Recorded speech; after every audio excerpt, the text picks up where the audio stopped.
SDGs in Africa? Is it a dirt road or paved for success? Next, we have this powerful session by YAVI MADURAI. YAVI MADURAI is the founder and executive director, Pan-African Business Women's Association, South Africa. Over to you, YAVI MADURAI, for your session. Thank you, Aparna. I hope you're well. I just wanted to start off. I wanted to share my screen, but we'll try that now. So to the amazing Better World Warriors, that is Santosh and Aparna from GCPIT, thank you for creating this wonderful network and platform of the Global Founders Summit. So as Aparna said, I'm YAVI MADURAI. I'm the Executive Director of PAPWA, the Pan-African think tank for economic transformation of Africa. I'm also the co-founder of Partner with Africa, which focuses on driving infrastructure and economic development of Africa for a better world, because Africa is the future of the whole world. So today I'm privileged to speak on the Sustainable Development Goals Progress in Africa, and I titled it, is it, like Aparna was saying, is the road to the SDGs a dirt road, or is it paved for success, with a specific focus on infrastructure development in respect of the SDGs? But to answer my own question, here's just a bit of an analysis before I get into the Partner with Africa. Here's just a bit of an analysis on where we are at in terms of Africa. Besides the 2030 agenda, all 55 African countries that are member states of the African Union have committed to implement the African Union's Agenda of 2063, which is both a vision and a plan to build a more prosperous Africa in 50 years towards a self-sustainable continent that is emancipated from aid, which almost seems impossible most days. The 2030 Agenda for Sustainable Development Goals acknowledges the importance of the AU Agenda 2063, and what has been decided across the continent and with the United Nations is that these two will be integrated and becomes an integral part of each other, so that they formulate almost a joint road for us to be able to take and journey towards as we drive both the SDGs and Agenda 2063. So Africa has made some progress on the integrated goals, as many African countries have taken various steps to translate the ambitions articulated in the 2030 Agenda into tangible outcomes, because as we know, tangibility is more important than just talk, as we know. So they are beginning with integrating the SDGs into national visions and plans across the continent. You'll hear about NDPs or national development plans. I just want to give you a brief outline of what that looks like across the continent. And I'm not going to go through all 55, I promise.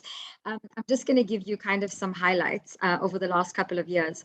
So Angola, Ethiopia, and South Africa, they have each articulated the SDGs in their respective NDPs, and have created support and awareness mechanisms to be able to drive that awareness around the SDGs to all, to across their respective nations.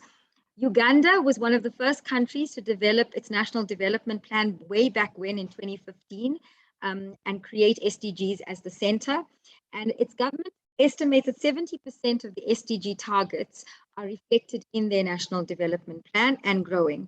The governments of Sierra Leone, Uganda, Madagascar, and Togo have all volunteered to conduct national reviews of the implementation of the 2030 Agenda.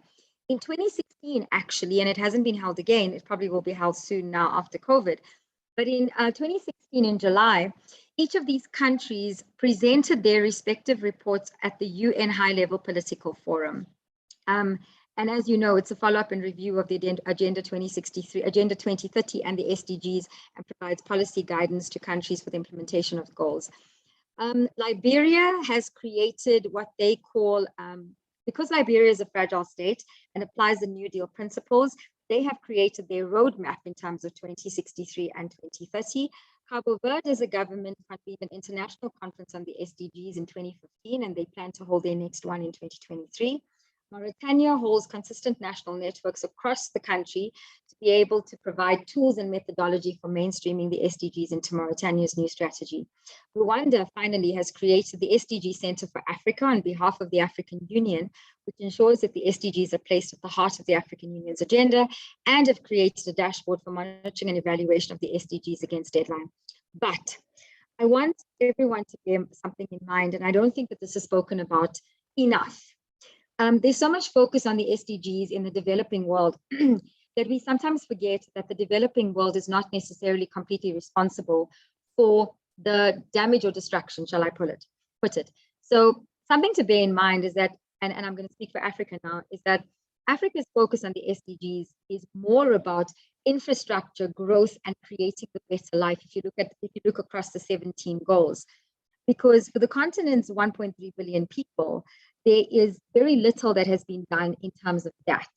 Because the whole continent of Africa, the entire continent of Africa that holds 1.3 billion people, is only responsible for responsible for only 3.8% of the global greenhouse gas emissions in the world.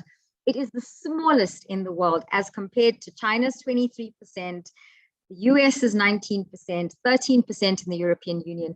So to repair or create reparation aspects to the goals for Africa would be futile. If anything, we need to move more from awareness to delivery on tangibles in terms of policy creation and incentives for that infrastructure development and growth. In terms of the SDGs not being met in Africa, though, this is where things start falling apart, because Africa has the land to feed the world. If the Russian/Ukrainian war hasn't taught us our reliance on European Union in terms of food, this is now what it is teaching us, basically, in terms of us being able to use the land that we have available to us to be able to not just supply food to ourselves, but food to the world, and to do so in a sustainable way. Both of the previous speakers before me spoke about sustainability in terms of agriculture, and that is exactly where Africa sits, because it has the capacity to feed the world.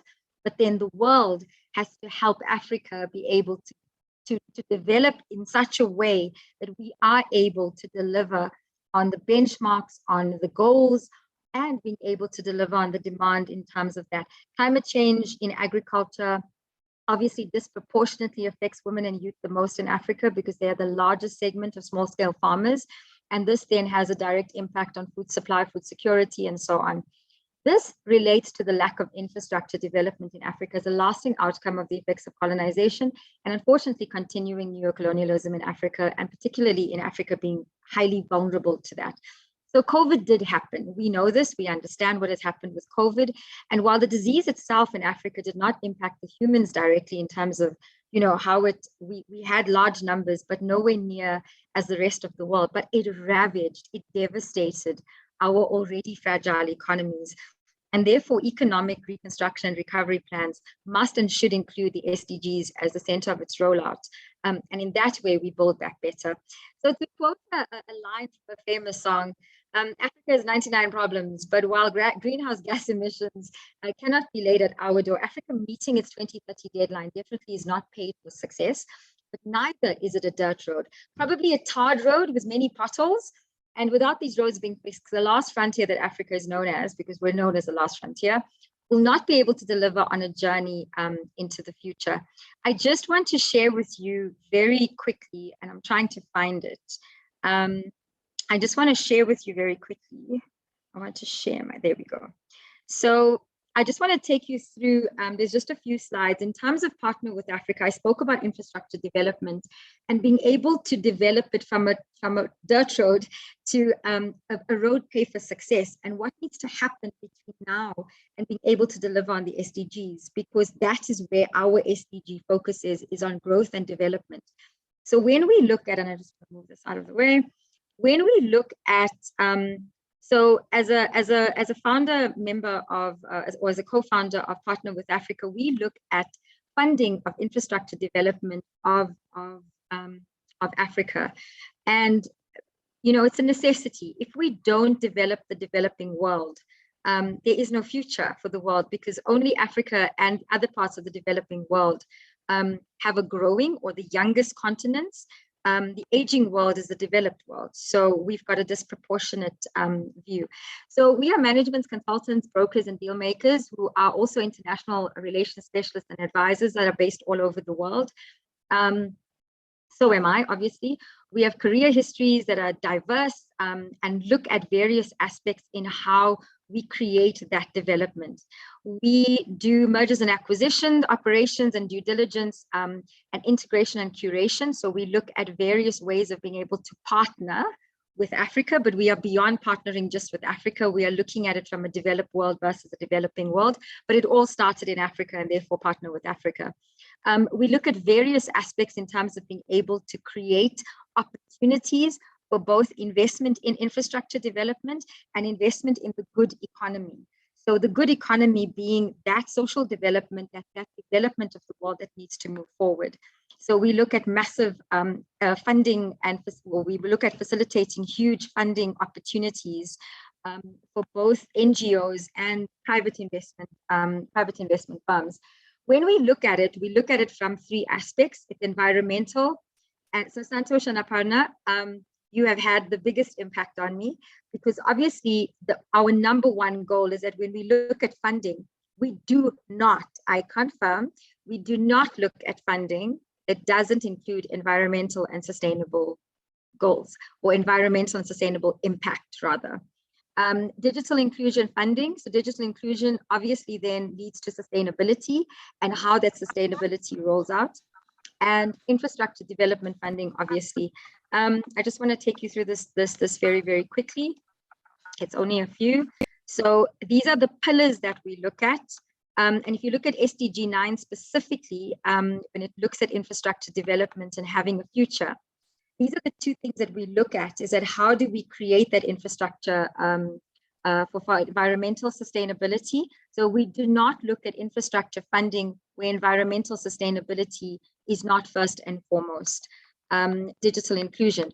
The two places that obviously are the biggest portion of funding, where funding comes from, is the EU and the US in terms of how and where it gets done.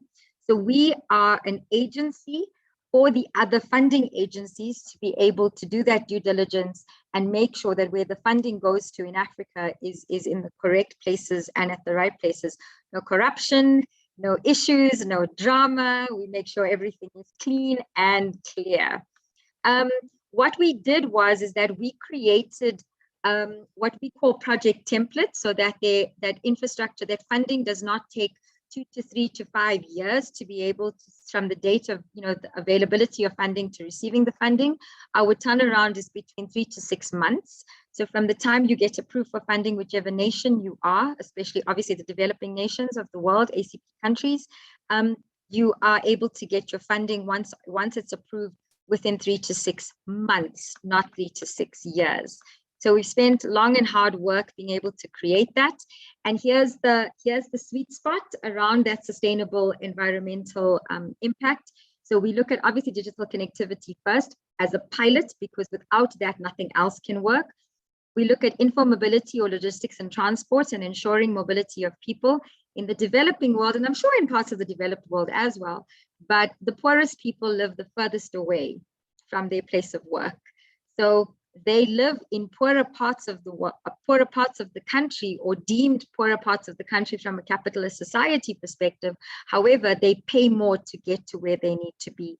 So we try and circumvent that by looking at projects around mobility, logistics, and transport. Water and waste management is the biggest issue in Africa. It's actually the biggest issue in South Africa at the moment, which is where I am born. And this is one of the biggest massive problems that needs to be looked at across the world, actually, because as we know, water is a precious resource. And then it's about environmental warning systems, sustainable tourism, and agriculture is being added onto this as we speak, because obviously with the war in Russia and Ukraine, the rest of the world has become very vulnerable in terms of agriculture and food supply. So these are just, I don't want to take you through that. It's just, I've just explained that. So I don't want to go and waste your time. But yes, it all started in Africa. It's where we looked at how do we actually create funding mechanisms that not just fund infrastructure, because that needs to be done, but it needs to be done in a responsible, sustainable way, so that it also meets the sustainable goals. So we kill two birds with one stone, so to speak. And we make sure that economic transformation of Africa happens, because the people of Africa have access to basic services, and they also have access to economic participation opportunities. And that is when I will say it's time for me to exit this world, is when I'm able to deliver at least one of these projects, or at least all of these projects in one country, and that's the legacy. So no amount of money can replace that in terms of being able to deliver that. So yes, Aparna and Santosh, thank you so much again for this opportunity and for always being able to create the network and allow us access and being able to talk through the responsibility of what we all need to be able to do as humans of this planet. Thank you so much. Thank you so much, YAVI Madurai, for that very powerful session. I think you're doing an amazing job at PWA. It was great to know about the responsible funding mechanisms, the pillars for funding, and I'm sure our listeners would really rethink what they are doing and take immediate action and create a sustainable model in whatever they do. Now we know Africa is the future. Thank you so much for joining us.